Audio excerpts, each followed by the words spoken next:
that makes a nation great. But you see, that raises another question. If it is righteousness that makes a nation great, then how do you make a nation righteous? What do you think?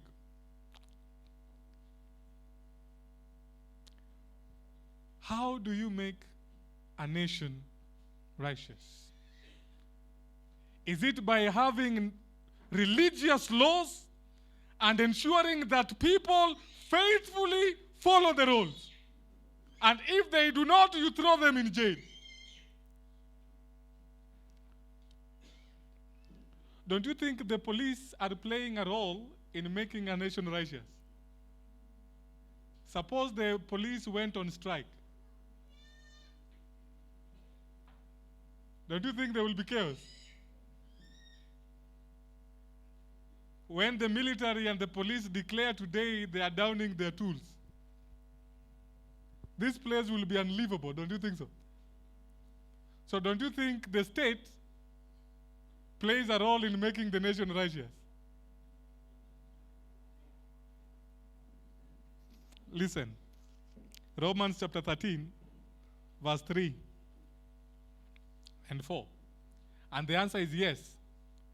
The state is a minister of God in ensuring that there is righteousness in the nation.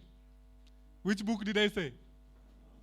Romans 13, verse 3 and 4, it says, for rulers, that is the state, for rulers are not a terror to good works, but to the what? You people, you are not there. I say again, which book did I say? Romans chapter 13, verse 3, it says, for rulers or the state power are not a terror to good works, but to the evil. In other words, if you are law-abiding citizen, you do not fear the state or the police. But if you do evil, it continues. Will thou then not be afraid of the power? Then it says, do that which is good, and thou shalt have praise of the same. But now notice verse 4. For he, the ruler or the state, is the minister of who?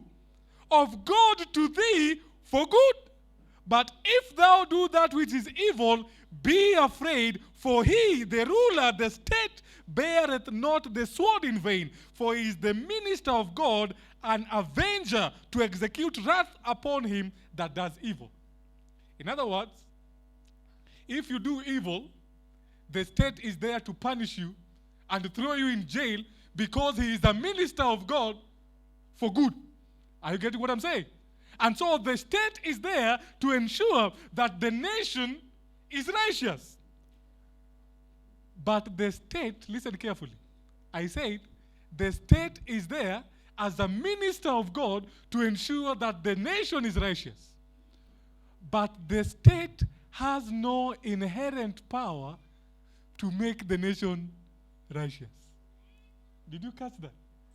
In other words, the state can only control outward, external behavior.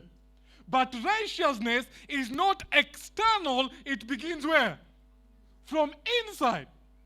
If somebody wanted to steal from you as you are walking in the streets, and then he sees a police walking around, he may be constrained not to commit the crime. And so in that sense, he is doing the right thing. But him constraining himself does not amount to righteousness. Are you getting what I'm saying? And so the police has only controlled his external behavior, but for him to be righteous, it must come from where? From within. And so, that means, even externally, following the rules of the land does not make the nation righteous. But righteousness comes from a change of heart. In fact, listen to this statement carefully. When Jesus came on the scene, the children of Israel were under the power of which people? Which people? The Romans. Now, how many think the Romans were very good? Of course not. It was a corrupt government, intolerant. In fact, Herod made a rule that all children 2 years and under should be wiped out of existence. And so you can easily see that they violated human rights.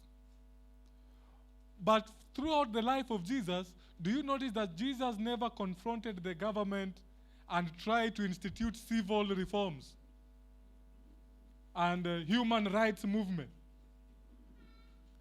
Does that mean that Jesus never cared about corruption and human rights and he was indifferent to the sufferings of human beings? Of course not. Listen to this powerful statement from Desire of Ages, page 509.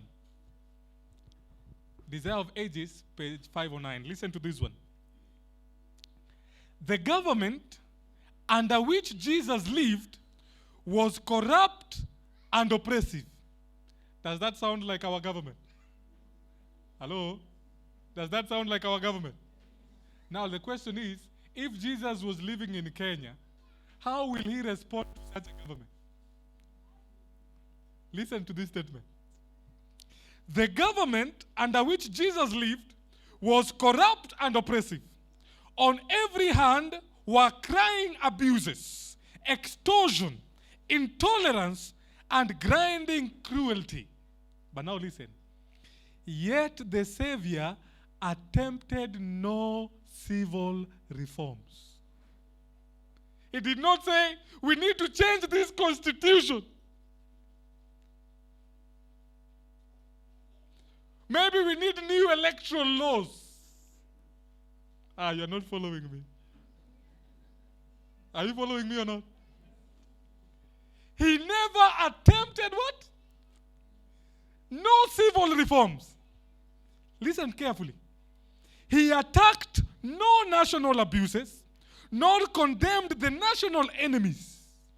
He did not interfere with the authority or administration of those in power.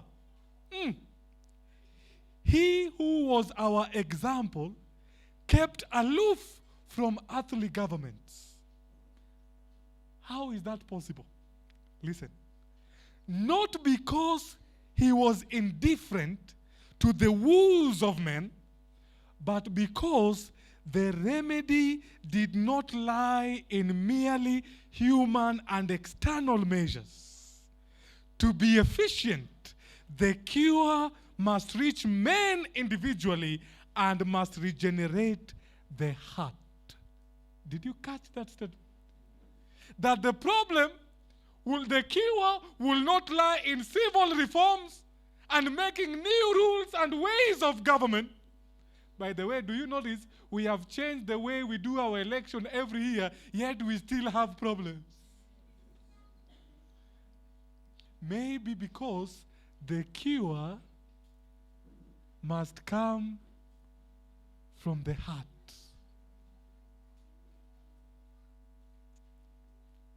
As much as the laws may be good, that is not enough to make the nation righteous until the change comes from where? From the heart. And so, there are those who may think, in order to make the nation great and make the nation righteous, how about we legislate religious law and ensure that everybody faithfully follows the religious laws at the penalty of death, maybe. And so by that, so doing, the state will be mingling with the church. The church formulates the laws, and the state executes them. And we will notice that throughout history, whenever the church and the state have mingled, the inevitable outcome is persecution of God's people. The church and state have never lived happily as a couple. They must always, ever remain